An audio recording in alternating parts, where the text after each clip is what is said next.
All right, folks. Welcome to Paranormal Roundtable. I'm your host, Josh Turner, and this is PRT, as we call it.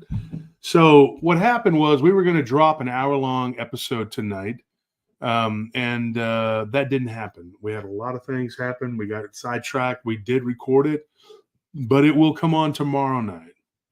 Tomorrow night is Thursday, and it will come on an hour before Blondes and Booze. So at 7 o'clock tomorrow night, we will have a pre-recorded episode about the Lobozan, which is a creature in Brazilian mythology. Most say it's not a myth. They say it's real, and we have stories to prove that these people, that they say that this is proof that it really does exist. And there have been pictures taken of this thing. Multiple different people have taken pictures. Here at PRT, we don't post pictures because, they will just say it's AI or they will cause a big fight. And every now and then somebody comes on the show and I'll let them, or I'll show the picture, whatever that they have in question. And then never fails. Somebody's like, well, that ain't real, blah, blah, blah. I could take a picture of me right now and you'd say this was a fake or whatever.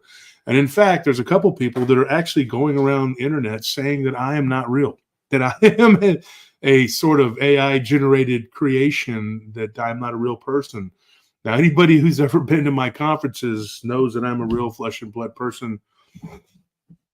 And there's even people going around saying that that I'm a robot, and they're saying that about Chris Garitano and some other people too. And it's quite humorous, but it can also be kind of scary because people who believe and say crazy things like that, you're just like, what in the hell is wrong with you? A lot wrong with a lot of people. But let's not focus on the crazy people. I don't have a lot of time. We got an hour. So we're going to chop it up and we're going to talk. I have a story that's interesting. Now, one of the stories that we're going to be doing coming up in the future is, oh, there you go. Paranormal Roundtable, whoever's manning that. It says beep boop. There's another one, Bigfoot Michigan Rob. He's another robot. See, that's what happens. You glitch up. So what we end up having is this stories that we got from the inner earth. And we've been talking a lot about that because I do believe that that's where a lot of the answers lie. And that we're ultimately going to end up in the inner earth, not us physically. Hope to God that never happens. But that we're going to end up finding the answers there. Shade Viking, thank you for that donation. I appreciate that. But like I said, I only got a little bit of time and I got to run and I got to do things. I got to help out the wife and some family people. I got to help do some stuff.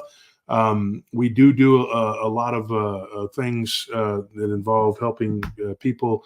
And I want you to know that so you know I'm a good person. I'm a great guy. I'm a blah, blah, blah. No, I just got to go do some things and help out the family. It's not nothing to be patted on the back about. It's what everybody should do. Anybody should do that. And when people, and another thing too, somebody had told me that they were supposed to go and help somebody. And I was really disappointed in this. And I wanted to say this to you. Derek, this is for you. You messaged me and you said that you had skipped out on helping your uncle who is elderly and to watch our show. Now, I want to address that. Don't ever do that. Okay. Although you said that he had been making you mad or something like that, you got to understand something. When people get up there in age, now I don't really feel like being in my late 40s has slowed me down. A lot of times people, I know people that I grew up with, and here today, I wanted to let you know we are trying to get that stuff processed and get the orders out or whatever. There are a few people that have messaged that said that they got lost in the shuffle and that their stuff didn't get sent out, going all the way back to February. So we will make sure that stuff gets done. But we have all been working so much that we all have had to work this past week. So every night that I've been doing the live stream, I've also had to go out and do work. So it has been, just balls to the wall or whatever. But here today, I really am sorry about that. Also, very interested in hearing about your cultural beliefs, which I have a couple friends that believe like you. And so that's really interesting. I like to talk to them, and they're very community-minded people. And I've never met one I didn't get along with. So anyways, that being said, I got a story from somebody named Emma. Now, Emma is an African-American lady, and her and her daughter and her nieces have all listened to my show. I want to emphasize that I do send my condolences to you, Emma, because you had a family member very close to you passed away about a week ago, and you've been dealing with a lot. And so hopefully me retelling your encounter, I kind of moved it up to the front of the line because I did listen to what you had to say, and I felt like what you're dealing with is not your loved one. I'm gonna tell you this absolutely right now. This is very important, folks. Very important. I want this to be told, and I am getting the chills as I talk about this because after we got off the phone, we talked very briefly. I know, Emma, but I read your encounter, and when I called you right after I got off the phone, I saw something like really quickly after that. What you need to do, and I already told you this, is to be in prayer.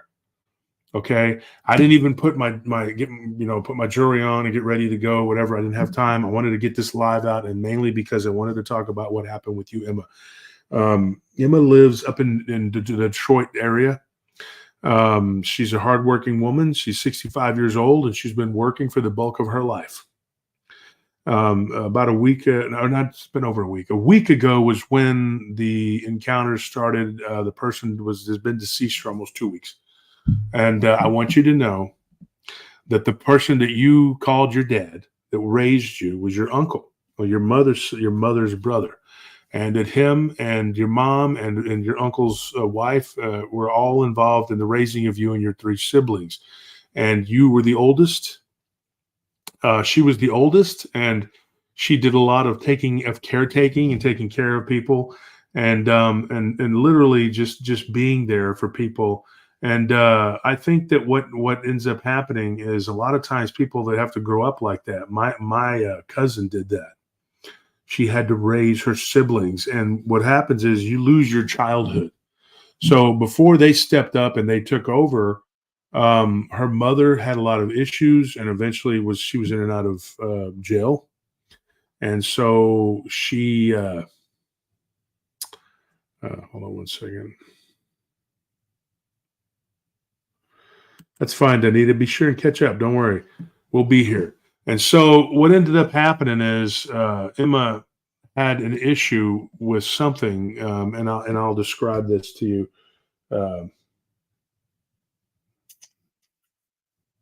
Waiting on a message coming back from work. We're at 34,900 folks. Yay. Well, 910, something like that.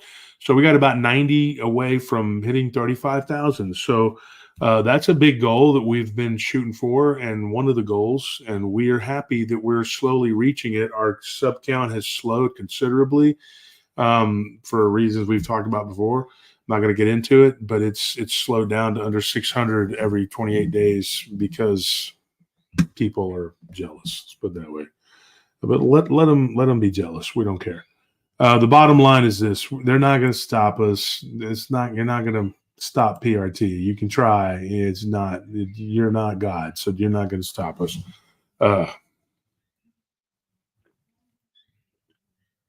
One of the things, I'm very thirsty. Hang on.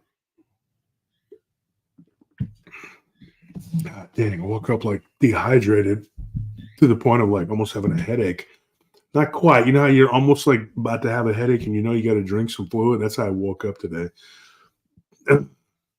But I had a pretty intense leg workout last night, which was almost like a spiritual thing. It was so intense. You ever done squats? Like you go down so hard and deep that you're just like, it's so hard to do it that you feel like this is almost like out of body. Yeah, that's how I felt last night. I thought for a minute there I was leaving my body. My last couple of leg works out of because I'm trying to strengthen the area around my knees so I don't have knee problems. So I'm doing some really intense working on that part of my legs. Yeah, it's right, Jennifer. The ego does cause the jealousy. If we could let go of our ego, it'd solve a lot of problems. Now, before I get started on the story, I want to say this: tomorrow night, the Lobo's on. Definitely check that out before Blondes and Booze, and then at Blondes and Booze at 8:00, I'll be on, and we'll be interviewing Chris Kramer. The following week, we got Juan Arturo Mata on with Blondes and Booze on Thursday. They've been knocking it out of the park, folks. If you haven't subscribed to them, you're missing out. Hellbent Holler's been doing amazing work. I'll give a shout out to my man Tony Merkel, who's been doing some amazing work. If you got time, go check out the confessionals. That dude's been on fire. Of course, Barton every Wednesday religiously. Barton, I like to watch. I just can't really participate in the chat. per my legal counsel. And then, but Barton and Letitia doing a great job, and of course Blondes and Booze, and then Big Tex doing a great job. Monica Rollins and Daniel Borazon, who's been on Tex's show, does her show. She doesn't get a lot of people in there, but she does really good work. Check her out. I like her. And then of course, last but not least, BMR, Bigfoot Michigan Rob. Those are my main people. And don't forget Matt Imps, Planet 412, and Rivos. If there's anybody that I left out, Expanded Perspectives, those guys always bring the heat. Kyle and Cam, good friends of mine. Go check them out too. They do great work. And every now and then, Dogman Encounters has somebody on there that's worth the crap listening to. At least once or twice a month. Sometimes, because I've gotten clips people have sent me of somebody's encounter, and I've actually reached out to a couple different people who've given me stories that went further in than what they've already, and I haven't told a whole lot of that, but if they want to come on and talk about it, and then we can go deep into those encounters. So if you hear one there that you think somebody would be a good fit to come on and retell it on our show to where we can go deeper on the subject, let me know, because they don't really go that deep. And it's no knock on them. I'm not talking crap about him. That's just not his style. It's not what he does. Okay. I don't care, whatever. But there are some good encounters that I've heard, the last few months. I've heard a few there. But this is a really crazy phenomenon. So this involves Dogman. When Emma was 12 years old, her first encounter with the unknown was a dog-like creature that would come to her window and talk to her. And it sounds kind of familiar. Now, people would say out on the middle of Detroit in the city, what kind of animal would be coming to your window and talking to you? Yes, I've had her on Jennifer Down. I don't subscribe to anything she does. Let's just say that Barton and I gave her target she couldn't hit. Let's put it that way. I'm gonna leave it at that. So what ends up happening is we have this thing that happens with this woman when she's a child. She had somebody or something coming to her window at night, and she tells her mother about it. Now her mother had some issues. She was an addict, and her mother believed that she was doing drugs and got upset and gave her a beating. And so Emma was basically abused physically, mentally, spiritually, every which way. And she had an ex-boyfriend, this mother of hers, that would take advantage of the kids and beat them and do all kinds of crazy things. And so she dare not talk about what was going on. And she thinks that maybe her depression and her longing for friends, because she was 4 years older than the next closest sibling, and then each one of them is 1 year apart, like boom, boom, boom, boom. So they were all pretty close to her. And of course, as time went on, she became the caretaker for the children while her mother was out getting high. She had to raise them until finally they were taken away by the state of Michigan. And then, of course, she ended up in the foster care for a while. But then her grandmother, who passed away shortly after they it's really bad. It's almost like a Lemony Snicket series of unfortunate events. She ends up with the grandmother, who ends up being killed, and then by one of the ex-lovers of her mother, which is very tragic. And then she ends up with her aunt and uncle. So she ends up moving to another place in Michigan, Ypsilanti, and of course she ended up staying for an extended period of time. But when she was a child, she was going through this horrific time in her life, and there was this wolf-like creature that would come to the window, who she now believes, from listening to our show and from doing her own research, that this was somebody who practiced the dark arts, who lived in the neighborhood, and she thinks she even knows who it might have been. Now, she says that man was eventually killed in a shooting near a liquor store. And it was during an attempted armed robbery by someone who came in and just shot that guy, which was really odd. But she said that that guy, she believes, was the one behind it, and she thinks that he was this creature. She told me why she thinks it was, but she has no proof. And the reason is because she was having these dreams about this man leading up to the time where he was actually shot and killed. So it is very shocking. Now, here recently, she had a death in the family. And it was her uncle that helped raise her from when she was young. And she believes that he had come at some point to say goodbye. And Ypsilanti has the Huron River run through there, heard several Dogman accounts. Yes, Ypsilanti is where my brother lived for a long time because his mother and his stepdad lived there. And so, because he's my half brother, same dad, different mom. So what ended up happening, he ended up going to her to meet her after he had passed away, and he said goodbye. And then that was the end of it. And she woke up, and it was very pleasant. It was a very pleasant dream, if you want to call it that. But then she said that a few days go by after the funeral, and then there were a few days go by after that, and then there was the funeral. And she said the night of the funeral, when they laid him to rest and everything was said and done, he came back to her again after he had already said goodbye, and he shook her awake, and he sat on the bed, and he said she was groggy. She opened her eyes, and there he was. And she started talking to her uncle. And her uncle began to tell her that she needed, get this, now this is really weird, that she needed to start leaving the window open so that he could come in and talk to her regularly, because he was going to be wandering around saying goodbye to a bunch of people for the next 2 weeks. And sometimes he wanted to come in and check on her. So when we got to that part, I said, Emma, this sounds odd to me. Why would this spirit need you to leave a window open? And now throughout her life, she had visitations from what she believes was this Dogman type creature, as she described it, and it was going on in Ypsilanti. She said it looked just like the one that she had seen when she was a child, but that man was deceased. So how could it be that guy if this thing is coming to the window?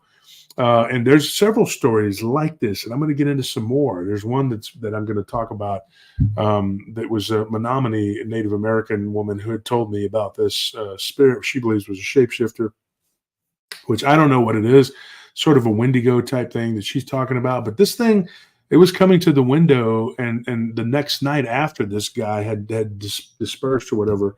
And I told her, I said, at that point right there, did you think at any time that was the guy, that guy was this evil entity, this spirit or whatever? And she said, I had no clue. I just thought it was my uncle. And I thought, I've always had a sixth sense. She's like, when my great aunt Sally died, she's like, I remember seeing her clearly. And it was like she gave me a hug. I was like a 17-year-old, kid. And I hugged her and everything in the kitchen, and it felt real. And then I never saw her again. And I said, well, that may have been saying goodbye. That happens oftentimes.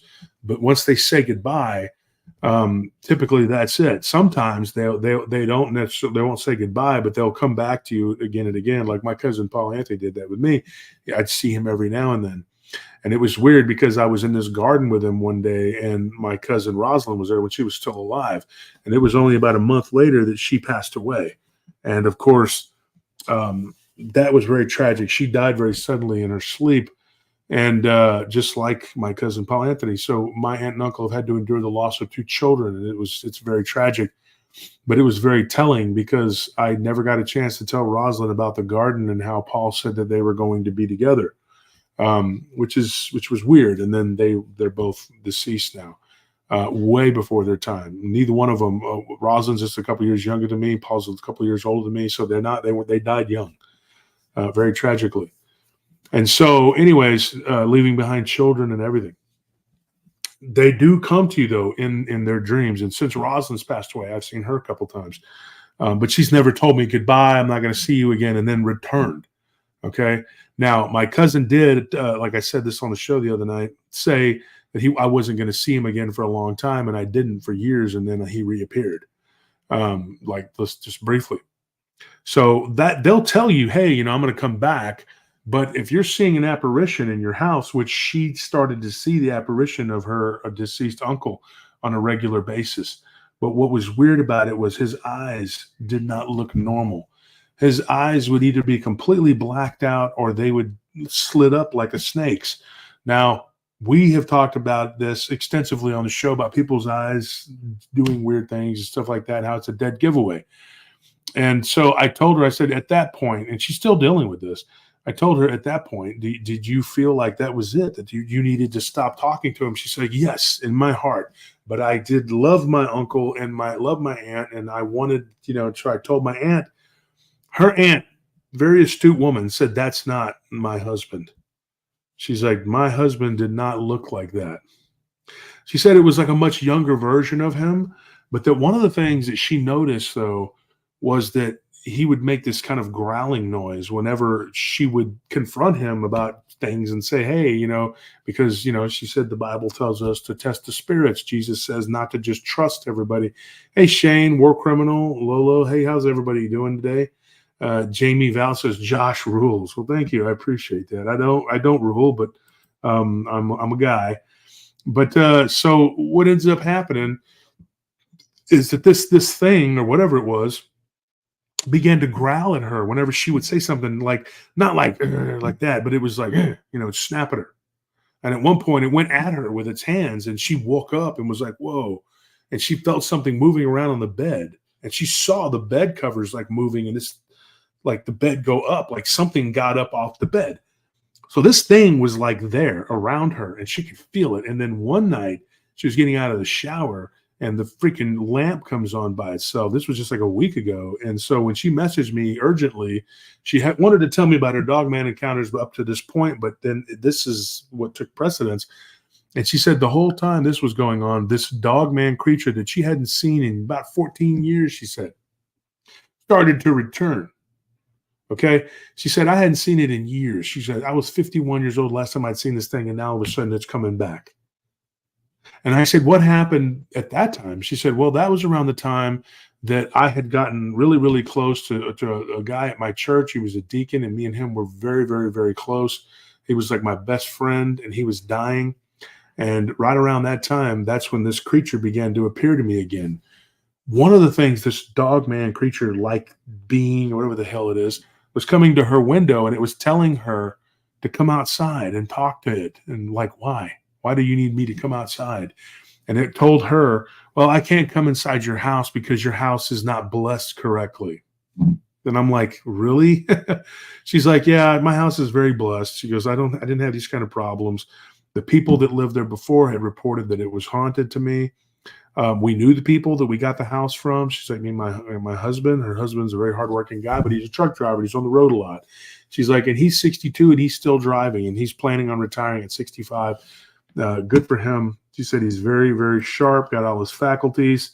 He looks like a very intelligent guy. But one of the things I noticed, though, in all of her pictures, I told her, I said, you're not really smiling a lot. What's going on with that? You need to be more, what's going on? She's like, I'm not. I haven't been happy for a long time. And in my life, she's like, every time I find happiness, something happens. She's like, my boyfriend of 11 years before I was married to this guy, she's like, he took his own life, and it was very sudden. He took all of his medication, so it was obvious suicide. It wasn't like one of those things where he's just like, I took too much medicine and I passed away. No, he had blood pressure medication. He slammed it all and went to sleep. That was it. Very tragic. And she said that he had a serious depression that he couldn't shake, and she tried to help him every which way she could, but he was not receiving the help. That happens too, folks. People who are into like depression, they become suicidal, and there's nothing you can do. You can try to reach them. One of my very best friends, if not my very best friend in the entire world, he was very close to me, my brother, and all of us. And he passed away in 2011, undiagnosed PTSD. I'm sure of it. He had issues, and he took his own life.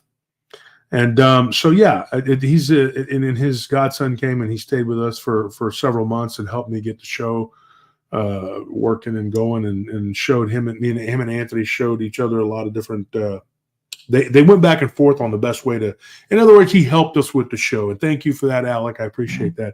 I've always kind of looked after his kids because they're like my godchildren, and so anyway, we were very close, and so I know what it's like to lose somebody to suicide. He's my third friend that had died of that.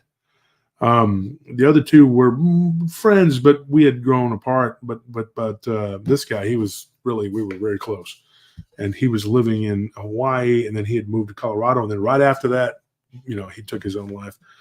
And he had a lot of weird stories too, and things were going on. He was seeing like this shadow person that was like stalking him before he passed away. And I told him that there was something demonic going on with him, and that it started in the house they lived here in Austin, where something was coming to the window and trying to get him to go outside, and even telling him weird things like, I am the outside, come be with me. And he was telling me this, and I said, dude, there's something going on. But, sometimes it's like with these people on a collision course, and like I told Emma, I said, don't blame yourself. It's like these people on the collision course, there's nothing you can do. And unless they call upon the Lord Jesus Christ, they really, there's no help. There's no help. But we know in the kingdom of Christ, there is help, and that they will be saved, be okay by Jesus' precious blood that he shed for us on the cross. You can be saved, and there are things you can do. And now, I will say this. This man that she's with now, he seems to be a very level-headed guy, but get this. He was traveling, of all places, because this was in Michigan, right? Near the Manistee National Forest, the place where Joe Barger had his encounter where he ended up shooting one of these creatures, and guess what happens? He smacks into what he thought was a bear. Very, very weird story. And then he stops his rig because he thought, wow, there's a bear. Hey, Barton, what's going on, man? Just putting in my live real quick before you get your stuff started. We know that this is your big night, and 8 o'clock is what time you got to be there to be an Inhumanoid, be there, be square. Barton, the man with the best book I've ever written. I'd say it's the best book I've ever written in my life. And probably number 3 would be his Mysterious Kentucky. Number 1 is Inhumanoids. That is my favorite book, and I got it right there on my shelf. And that's one of the people that inspired me. He inspired me to do this, and I'm happy to say that Barton tells people that I inspired him to come back into the field, me and Johnny Henderson, which we all 3 were very close. And, of course, he passed away. But his son's still around, and she has the Cryptid Studies Institute. Shout out to Elijah and Gabby. Good people. They're all good people over there. But so one of the things that ended up happening is he goes, I smack into this thing.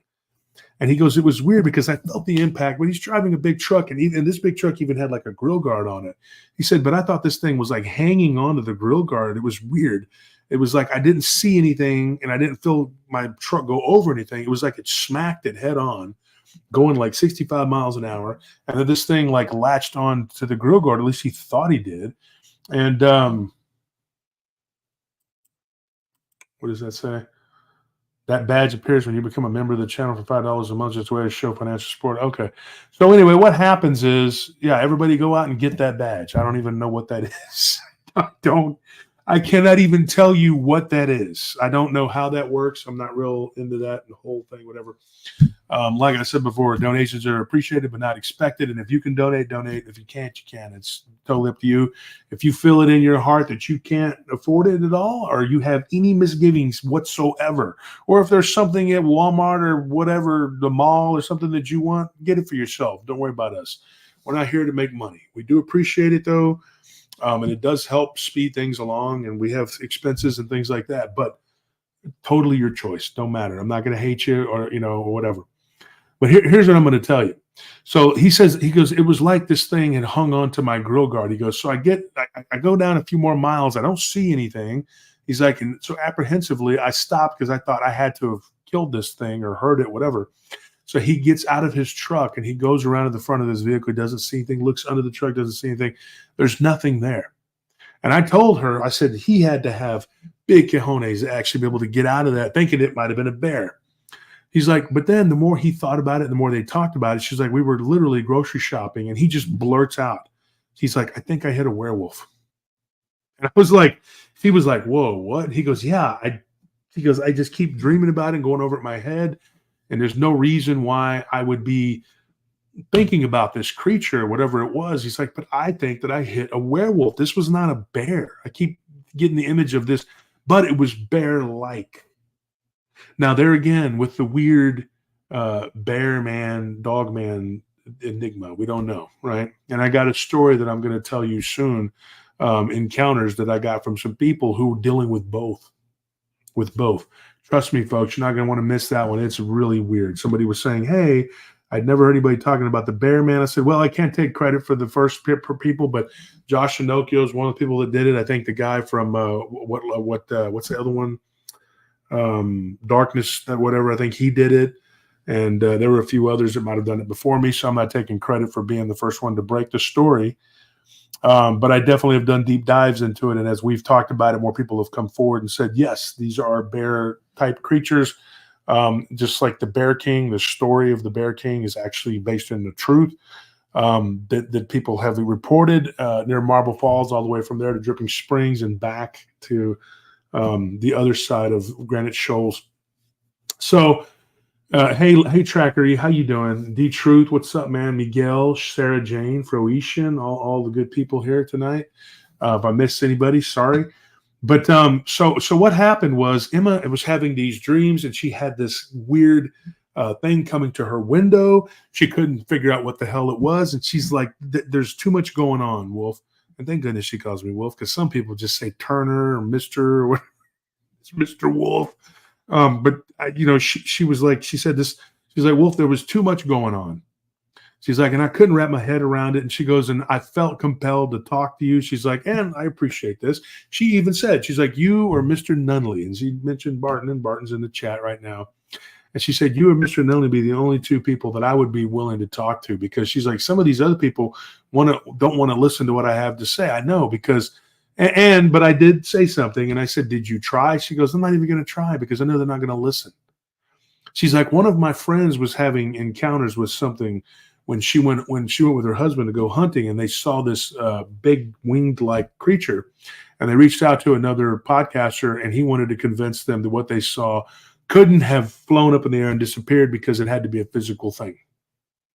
So she was definitely tuned out to the idea of talking to those people, because she felt like they were going to skew it into something that it wasn't, which is completely spiritual, what this was. And I do believe this was spiritual. Not to say that there are not physical creatures like what happened with Joe Barger or some of the other people like Martin Groves, different people who've had encounters, or me. I mean, our encounters seemed very physical. But she said that she thinks whatever it was that her boyfriend hit had everything to do with this thing that later on was showing up at her window. And she asked me, she said, this man that I believed was this shapeshifter when she was living in Detroit, she's like, is it possible that he's still alive, or that spiritually he transcended death in some way? And I said, I don't know exactly how that works. There are people that literally know how to do this stuff. And when we interview Carlos at the, I'm not going to say his last name, when we interview Carlos, he's going to bring some things to the table. Carlos had part of his jaw destroyed by being beaten by the Temple of Shea. And I will say this, I call you to the floor right now. I am not afraid of you. And I don't care about your little nasty emails and your threats or whatever. You have no power over me, and you're not going to stop me. And I know what you did to this man, and I know what you've done to other people. Okay, so I would give you and your covenant advice and just stay over there where you're from in Mississippi, Tennessee area, because you'll be safer for me that way. Don't come here and threaten me. Okay, it's happened, and I'm not afraid of you.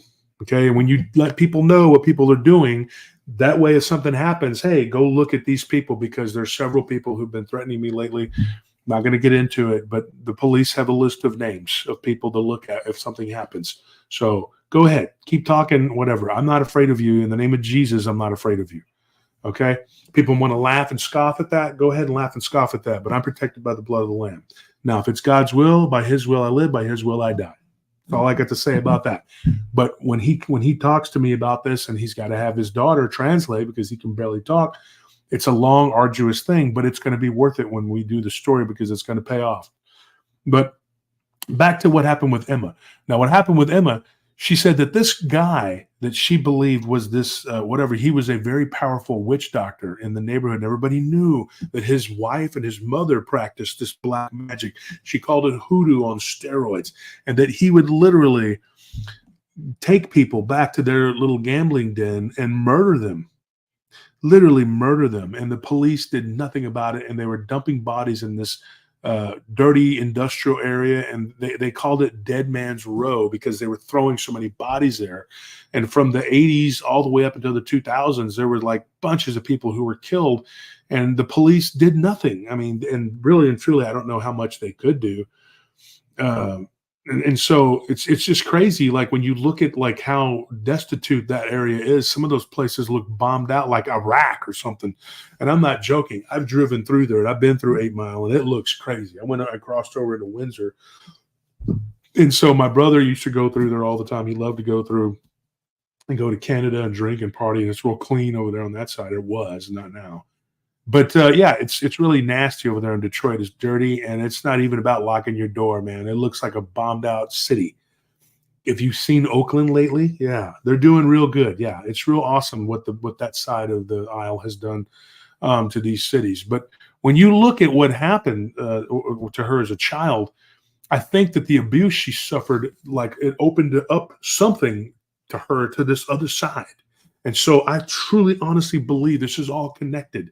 So whenever this thing started coming to her window, and then I believe it was masquerading as her uncle, and I told her that. I get the chills when I talk about this because it's like something oppressive trying to keep me from talking, like literally trying to cover my mouth. You will not, in the name of Jesus, succeed. I promise you.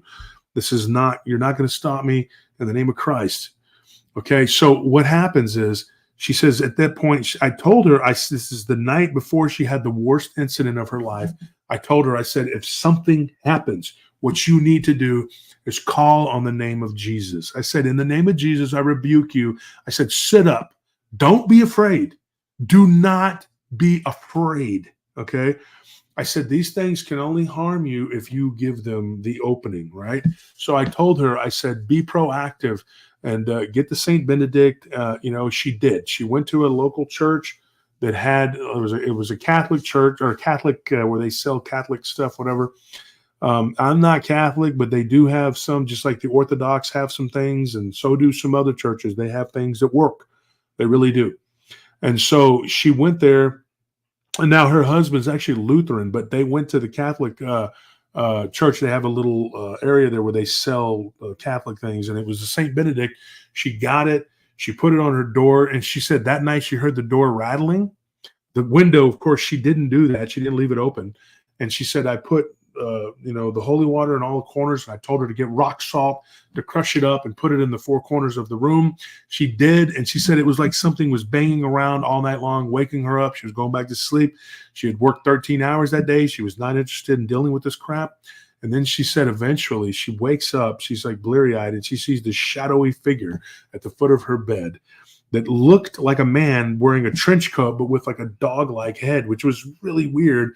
And she sits up and she says immediately, she goes, I heard your words.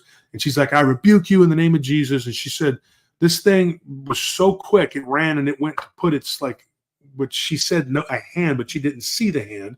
It was just a shadow right in front of her, but she could feel pressure around her neck. And she said that it was like it was choking her and lifting her off the bed, trying to stop her from physically saying the words, in the name of Jesus, I rebuke you. But she says, I got the words out. She's like, and this thing just began to vibrate violently, and then it was gone. And it like shattered into a bunch of little small black BBs, as she called it, but they were big, like pinball-sized BBs. And I told her, I said, yeah, that I've heard of this before. This is a very powerful entity. And what it does is it'll dissolve, but it'll reconstitute itself. The black goo kind of thing, but on a spiritual level. And she said that after that, she saw this black shadowy mass go under the door and out of her room. And since then, she's had no more incidents. One of her oldest son, who came back from the military, was staying with her. He burst into the room, was like, Mom, are you okay? I heard yelling. And she said, it's funny because the only thing I did was say in the name of Jesus, but what he heard was screaming. But she said, I didn't scream. There was no screaming coming from me. So why, that's her son, Brian, why he came in there, she said, I have no clue, because I didn't scream. So she thought that it was completely odd. That part was really odd. But I told her, I said, the eyes. Now I'm going to say this, the eyes have it, because whenever you look at these beings and they masquerade, and they're spirits of the deceased, it talks about it in the Bible, and it talks about it in all the holy books, that they pretend. So sometimes what you're dealing with could really be a loved one saying goodbye, a pet even, they do that too. Or this is something that has latched onto that. Maybe it watched her uncle say goodbye and be a very loving man like he was for most of her life, taking care of her along with her aunt. And so, this thing says goodbye, and or this man says goodbye, then this thing latches onto that. And hold on, let me take the comment off here. We do try to keep the commercials to a minimum.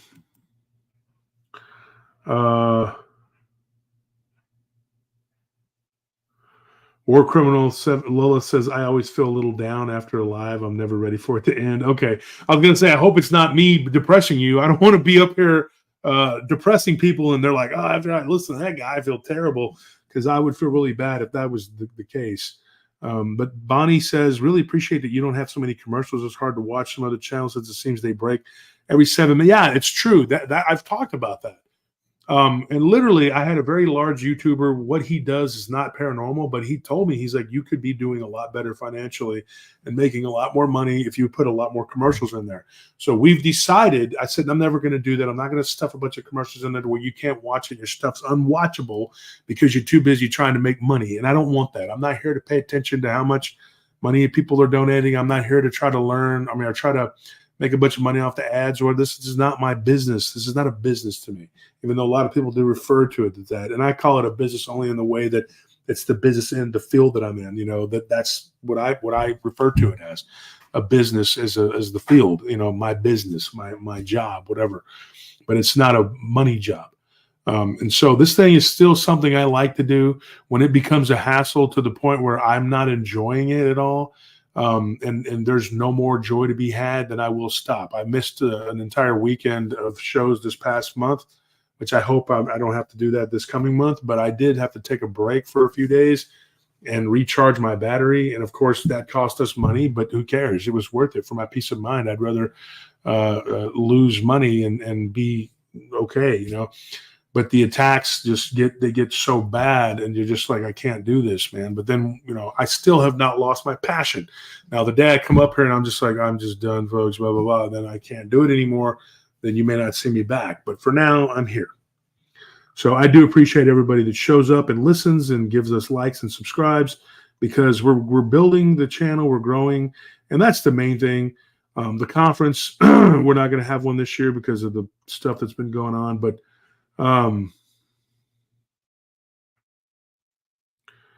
so what we have going on is that the conference, literally we almost broke even last year. And I talked to several of my friends that are in this field, have been doing this for a long time, and they said that's normal for the first two to almost break even both times. It's pretty good.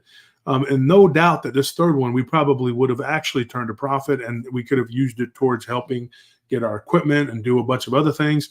But there again, my peace of mind and Anthony and Tony and my wife's peace of mind and everybody else involved, like my brother and Scorpion and the other people that help with PRT, it's just stressful. It's very stressful, and it's something that I'm just not interested in doing this year, but maybe next year.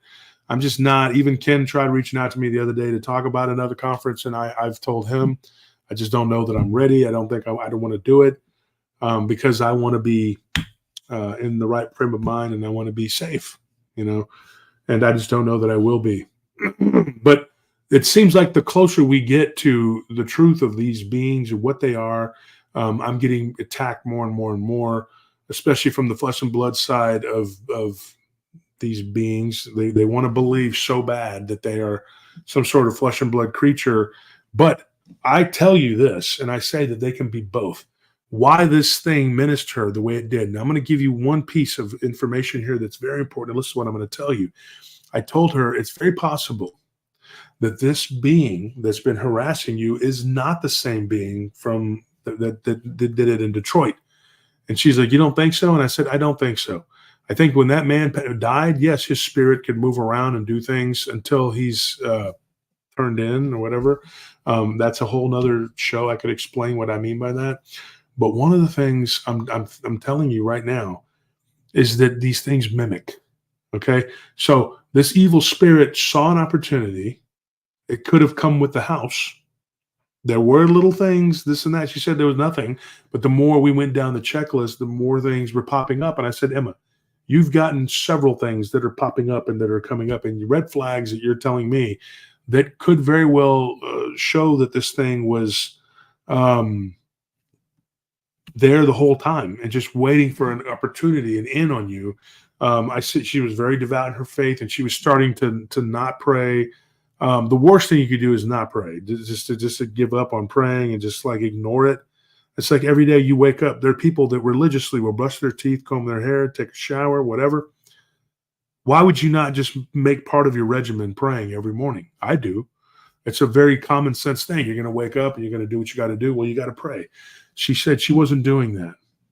And she said that it was like, thank you, Sergeant Ross, for that. She said that it was like she was just out of it. She was like, I'm not even going to bother with it. I'm not going to mess with it. She's like, I just didn't feel it in my heart, you know? And I said, that is a big problem, and that could be the end. And as soon as your uncle passed away, that thing, whatever it was, took the opportunity and started showing up at your window again.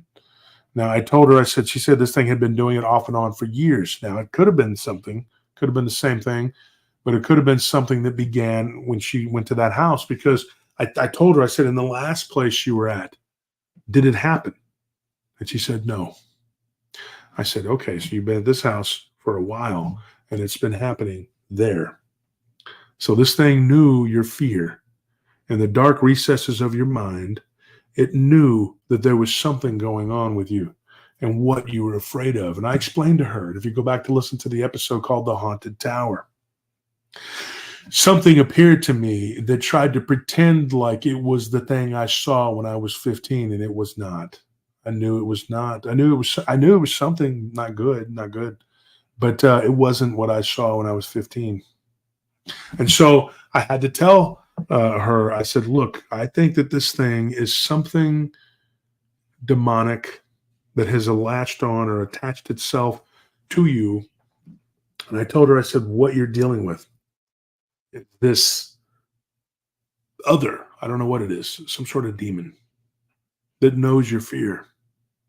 Now, she said when she was a child, there was this demonic imp-like creature that get this, she saw it run and jump into her sister's mirror. And she said when she was going back and listening to some of the early episodes of PRT, she's like, I was at work and I jumped up out of my cubicle and I was like, oh my gosh. She works at a place where they do, it's like a call center or whatever. And she said, or she used to, and she said, I jumped up out of my chair and I thought, oh my gosh, this is crazy. She's like, I know about this, something running and jumping in the mirror. She's like, I used to do it to my sister. And she's like, and my sister would see this little short imp demonic looking thing. She goes, but over the years, it got bigger. She's like, by the time we were no longer living in the same house, she said it was like the size of a child. It was a little bitty before. She's like, and they would see it doing the same thing. She's like, and then one day I went and I stayed the night at my sister's. She's like, now she doesn't live in Michigan. She lives in Wisconsin, in Milwaukee. And she's married to this guy. And so she goes, I go there and I stay the night. She's like, and this thing appears in the mirror to me as I'm brushing my hair behind me. And she's like, and it looked like a black shadow man with a weird pointy hook nose that kind of came down like a beak. And she said he was so ugly and demonic. And she's like, and I dropped the brush and I turned. And she's like, and I couldn't fathom what I was looking at, and then it was gone. But the man that her sister was living with, he had a problem. He had let his brother and his brother's wife stay there temporarily because they had gotten evicted. So my internet is kind of getting low, folks. It's kind of messing around. So if it goes out or something, I apologize. That's why I don't like doing the shows from home too much. But so what ended up happening is that a police officer came to the house. And this police officer actually knew her sister very well. Why? Because she used to date a police officer and she became very close with a couple people on the force in that area. And so he came by, he was a good friend, and he came by and he checked. And he said that when he called her later on when he was off duty, and he said, look, I got to talk to you. And he told her sister, this is Emma's sister. Oh, the cats is in here? I hear a cat, but I don't see it. weird. I don't see a cat, but I hear it. That's odd. Creepy. Okay, so anyways, she said one of the officers came by to check on her, and she knew this guy very well. And he says, "I need to talk to you." And he goes, "I don't want to talk about it on the phone." So they met at this place down the street, and they sat down, and he said, "Look, this is completely off the record, whatever." He's like, "But I saw something on your sister's back. It looked like the way he described it, he said it looked like Gollum from Lord of the Rings, but it was black, and it was like literally its mouth was dug onto her neck." He's like, "And I knew I would look and it would be there, then I'd look and it would be gone." He's like, "But I could see it like clear as day. When I saw it, I saw it." And he even said that it was like this demonic little black Gollum looking creature with these long spindly arms and legs. And he's like, "It was feeding on your sister.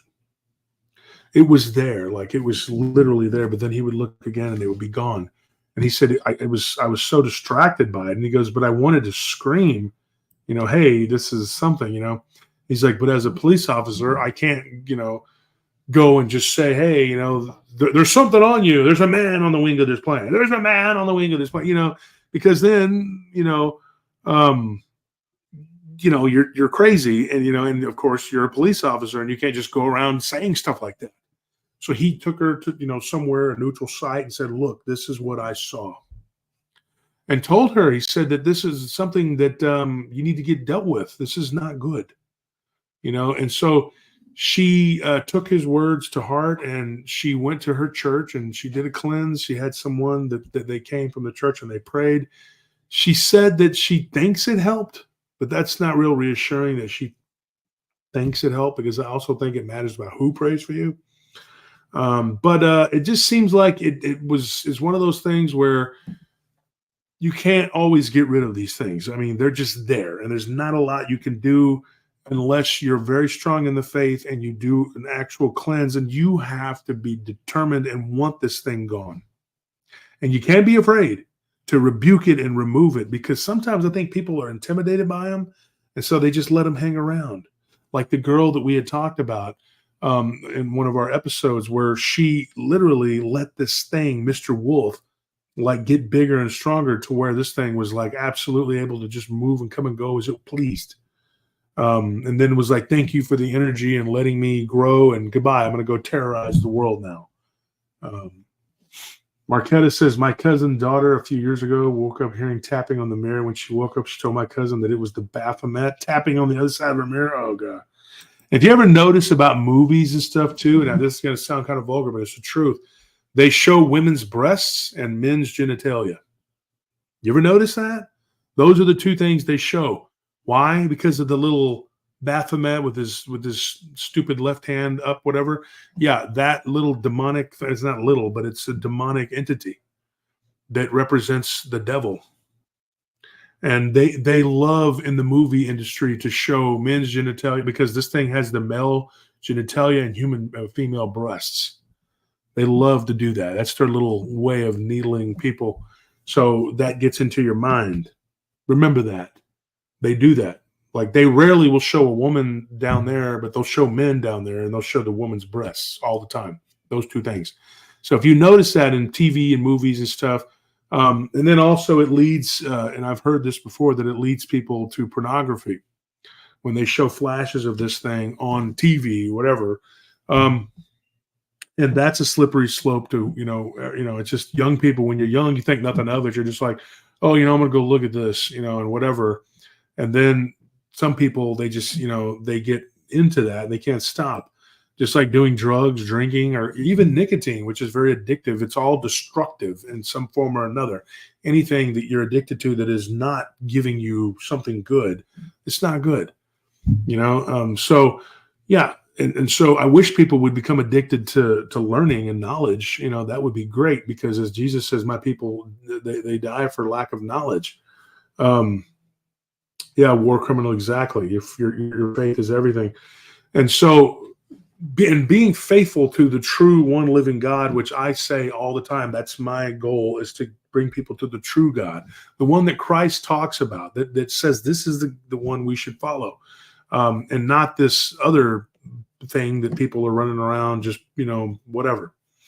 And so this is my situation here. So I told her, I said, you need to get a serious cleanse.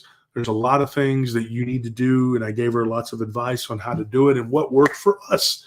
And I'm happy to say over the last few days, she's had nothing happen, or last several days, I guess. But that's pretty much it. That was her story. And I think that these things have a very strong, I don't know what's going on out there.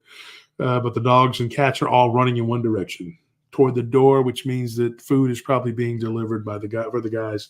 I think they ordered a pizza or something, but my fat butt can't eat it. So, but if I want to live to be able to do this, pizza shouldn't be something on my menu. So, anyways, folks, I hope you enjoyed the live. Everybody, thank you for donating. Please like and subscribe, and prayers to people of Emma and people like Emma that are suffering, that are oppressed, and they're going through all this with these black entity, demonic entities, these dark, shadowy things that are attacking people all the time, and these dogman type creatures that are appearing in people's bedrooms and going around the windows. This is happening, folks, and people are like, oh, it's a giant wolf that evolved to live that way and is running around 2 legs. That's why it's out there. Yeah. And you're dumb as hell if you believe that, okay? I'm just saying. I'm sorry, but that's really stupid. It's a giant monkey man. It's running around the woods. That's what it is. Just knocking on trees. That's what it does. It's just give it donuts and, I'll leave you alone. Let's give it some gifts, beads and tobacco. Let's not, okay? Let's not do that, because this isn't a giant monkey man running around in the woods trying to be your friend. Now, they're running around out in the woods, okay? But it's not what you think it is. And like I said before, we're going to be doing a lot of work and digging into the inner earth, and we're going to go into their lair. We're going to, not for real, but metaphorically, we're going to go there and we're going to figure it out together. Keep tuning in, folks, and keep listening to Paranormal Roundtable and to the other channels that I told you to. I'm not going to steer you wrong, as long as they keep doing the good work and bringing the heat.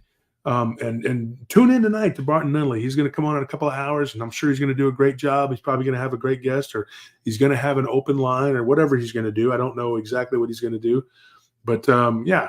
And I may not be commenting a whole lot in there, because I have been advised, like I said, but I will probably be popping in. At least I'll say hi tonight. I was told I could do that. I could at least, because I don't want to have problems with certain people, and it's their right to be there, just like it's his right to have whoever he wants in his chat. Barton's a very dear friend of mine. Please don't mess with him or attack him in any way. Please don't go after people in my name. Don't do anything to these people. Please just ignore them. Don't speak to them. If they do come to you, not Barton, but these other people that are causing the problems, just block and delete them. You can do that. I can't just block and delete them, because of what they're doing. It goes beyond that. But you guys can. And if you don't want to deal with them or whatever, just tell them, please, I don't want to, I don't get thee behind me, Satan. I don't know, whatever. Just tell them, go away. I don't want to hear your bull crap, and just do that. That's pretty much it.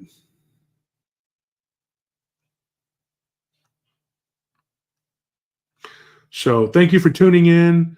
Thank you for everybody. Let me see if there's any comments I needed. Anybody want to throw a comment out there before I go?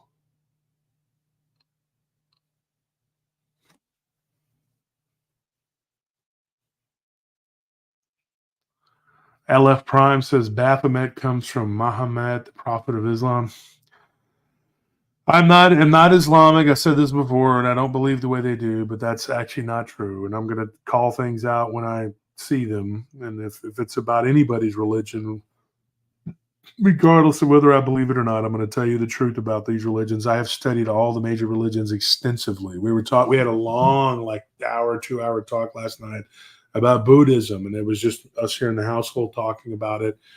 Tony was raised in a Buddhist household, and he knows a lot about it, and so do I. So we were just kind of teaching the other people, not to go follow it, but that because we're Christians, but this is what they believe, and this is how they believe it. And we were talking about Shintoism, Taoism, and the different entities and thoughts and what they believe and how they look at God and things like that.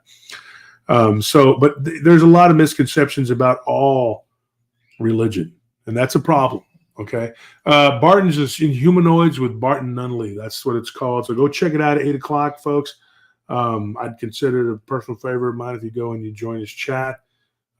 Just beware that there is a couple people in there that I cannot be talking to or whatever, so I don't go into the chat. But other than that, it's a great place. He's got, a lot of good stuff, man. He's a very good friend of mine. Well, that person also said that the name of the prophet was Mohammed, which is Mohammed, and Baphomet, or Baphomet, as some people call it in the French, but that is two different things. Okay, it is. You can choose to not believe in either one, which is fine with me. I don't care what you believe one way or the other. You don't have to be a Christian or a Muslim or any type of religion at all to be a part of my show. You don't have to come on to my show and be like subscribed to any oh man, you be kidding me. Computer messing up here. Lockbeard has a good point. He says modern Buddhism is not real Buddhism, because real Buddhism is actually a philosophy. I could do an entire class on that. And once we move to Rumble, I probably will be just like teaching some classes on some subjects like religion, and just let you understand, and not to steer you to those religions, but to learn about it. Because in order to have a stronger faith and be grounded in your own religion, you need to kind of know what the other religions are saying. Doesn't mean you need to be a part. Okay, I'm not pushing that on you. Everybody knows that I'm a devout Christian, but I don't go around slamming other people's beliefs. It's just not my way. Okay? So, folks, I love you. I really love you. I pray for everybody. I hope that everybody has a good day, a good night, and go check out those other channels that I told you about. They're doing good work. There's a lot of other people that I like to listen to and stuff, and I will try to put together a list of people that I listen to regularly. I have a lot of good friends in this community, even though sometimes it seems like we're always at war because people don't want to stop attacking us. But you get haters whenever you're like on the right path. I know that I have to accept it, and it's part of the growing pains. I could blow up really quick and go to certain people's shows and do work with them, and then just boom. But then your audience ceases to grow organically, and you lose touch with a lot of people, and you don't know who really is around and in your chat. And that was happening at one time, and that's where a lot of these aren't trolls. These is something completely different than trolls. And they were coming in and they were sort of usurping my show, and trying to twist it to what they wanted, which was this hyper fundamentalism, which I'm not down with that, because I don't think that that's where the true answers lie. And not one way should sway everybody and try to crush everybody and be oppressive and where you can't breathe. Everybody should be able to feel comfortable and listen to the show. Now, if you don't like what I'm saying, you don't have to stay. But for me, in the way that I believe, that is how I approach things. So it's my deal. That's what I do. And yeah, that's it. Oh, guys, I'll see you later. Good night.